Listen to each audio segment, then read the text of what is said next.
بسم الله الرحمن الرحيم. عن أم المنذر رضي الله تعالى عنها قالت: قال رسول الله صلى الله تعالى عليه وسلم لعلي: مه مه يا علي فإنك ناقه. الحدیث رواہ الترمذی۔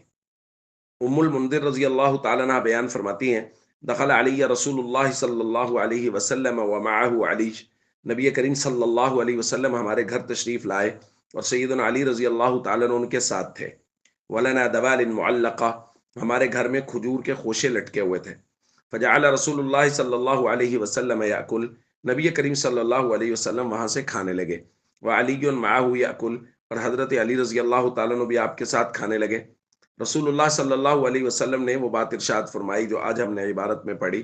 حضور نے فرمایا: ماہ ماہ یا علی، ٹھہرو ٹھہرو اے علی، فإنک ناقہ، آپ ابھی ابھی بیماری سے اٹھے ہیں، یعنی آپ بیمار رہے ہیں جس کی وجہ سے معدہ کمزور ہے اور یہ ثقیل غذا معدہ ہضم نہیں کر پائے گا۔ تو حضرت ام المنذر فرماتی ہیں: فجلس علی، حضرت علی رضی اللہ تعالیٰ عنہ بیٹھ گئے، والنبی صلی اللہ علیہ وسلم یاکل، اور حضور کھاتے رہے۔ تو فرماتی ہیں کہ میں نے فوراً ہی جو کا اور کچھ چیزوں کا حلوہ تیار کیا اور میں فوراً لے کے آ گئی۔ نبی کریم صلی اللہ علیہ وسلم نے حضرت علی رضی اللہ تعالیٰ عنہ سے فرمایا: یا علی من ھذا فاصب، یہ کھا لو، فانہ اوفق لک، کیونکہ یہ تمہاری طبیعت کے زیادہ موافق ہے۔ دوستو، سیدنا علی رضی اللہ تعالیٰ عنہ سے نبی کریم صلی اللہ علیہ وسلم کے محبت، اس کی بات رمضان المبارک کے دروس میں ہم تفصیل سے کر چکے ہیں۔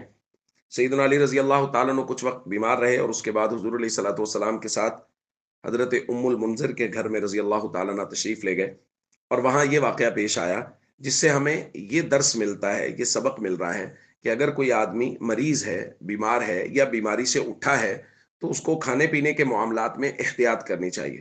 ایسی ثقیل غذا جو معدے پر بوجھ بن جائے وہ اس کو استعمال نہیں کرنی چاہیے، بلکہ ڈاکٹر کی ہدایات کے مطابق، طبیب و حکیم کی ہدایات کے مطابق اپنی غذا کو استعمال کرنا چاہیے، اور مناسب غذا جو طبیعت کے موافق ہو وہ استعمال کرنی چاہیے، جیسا کہ نبی کریم صلی اللہ علیہ وسلم نے سیدنا علی رضی اللہ تعالیٰ عنہ کو اس کی ہدایت فرمائی۔